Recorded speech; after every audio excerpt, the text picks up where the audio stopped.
We've seen so many Sega clone consoles come out now, it's not even funny. I mean, we just saw the Sega AT Genesis, the 2017 edition, or maybe even 2018 edition now that we're in 2018, that had HDMI out, and it had a full menu system. And while it played the games, and it was serviceable, it wasn't very good. When you're actually playing the games, there were glitches, the menu was a pain to navigate through, and a lot of the games would just not work correctly or sound right. And that's not even the worst of it. We've seen some really bad emulation machines come out. We've seen the handheld Sega system that came out that was not good. The Fire Core system that struggled. We had those remotes that were IR based, so you had to point them at the machine.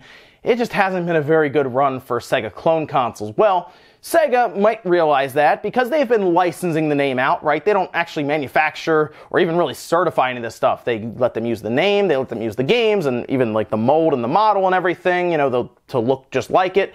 That's kind of where it ends. That's kind of where the agreement ends. They specifically do that, they get paid for it, and that's it. But recently, as we've seen with the Super Nintendo and the Nintendo Classic, seems to be a market for those kind of things if it's developed correctly, created well, and released by the actual company with proper marketing. By proper marketing, I mean not even really commercials on TV, mostly word of mouth and putting out so many, and then of course putting it all over the internet for people to see, hit that nostalgia bone. Well, it sounds like in a recent interview with Yahoo Japan, the Sega COO is at least interested in the idea and is really looking into possibly reviving the Mega Drive, or as we know it here in North America, the Sega Genesis. So during that interview, Kenji Matsubara, the COO of Sega, said they're planning on doing a reprint of the Mega Drive. Specifically, they talk about because countries outside of North America and Europe don't really see a lot of these clone consoles as we see them. They really don't get much of anything. If anything, they get like these like Chinese knockoffs that you see on like Alibaba and stuff like that. No, they mostly get those. They don't get like the licensed ones. So they were thinking about reprinting the Sega Mega Drive and the Genesis again as we know it, and actually certifying them, as in Sega would probably design and make sure everything is good, and then release it. That's the problem we've seen, is they specifically license, they don't really do a lot of quality control. Now they have that deal with Retrobit. Retrobit can actually design this system and produce it alongside of Sega, and if Sega has a more intimate role with the entire project, we could get something quality. We could get something like the Super Nintendo Classic just as a Sega Genesis, a Sega Mega Drive. That would be really neat. Now, unfortunately, according to the interview by Mr. Matsubara, they really don't talk much about this coming over to North America, to Europe. They specifically talk about Japan. They're looking at Japan and parts of Taiwan as their main selling ground currently.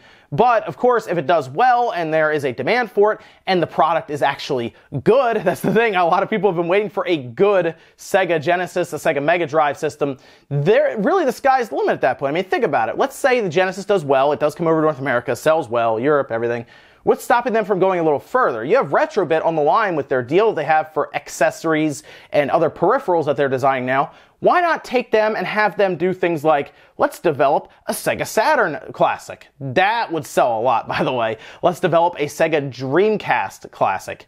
That would sell a ton too. In fact, when I put it on Twitter, that's what a lot of people were messaging. They should do a Dreamcast Classic. Yeah, that would probably sell. You would hit the nostalgia bone, and you would get that niche group of people. I don't know how niche it is now anyway. There's a lot of people who talk about it that love the Dreamcast, that would love to play Crazy Taxi, that would love to play Sonic Adventure, right? Those are all things they would like to do. But of course, Sega would start with something easier like the Mega Drive. I'm actually surprised they didn't even think about like the Master System. That's probably even easier to emulate. But emulators for the Genesis are pretty good now. They work great, no real issues. You can play it on a lot of systems, Raspberry Pis, for example. So it would be weird if they could not get this working as it should. It still blows my mind that the emulation for the AT game Sega is not very good. It's very, very odd. So I would love to see this, and if it only comes out in Japan, I would consider importing it to check it out. But I do think if it does come out, they might look into further distributing it to different parts of the world. Maybe they don't want to get confused with the AT Games Sega Genesis that they have out now, because that's the problem. They flooded the market with these clone consoles, so now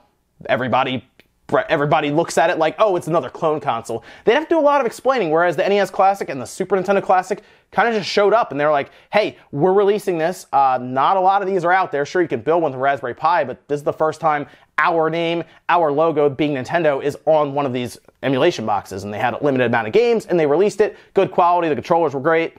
So if Sega comes out, locks down that game count, all the Sonic games, of course, Phantasy Star, Vector Man, Comic Zone, you get all the classics, you jam 30 games in there and you release it just like the NES Classic with your name on it, good controllers and everything, I think it would sell at least well enough. I would buy one.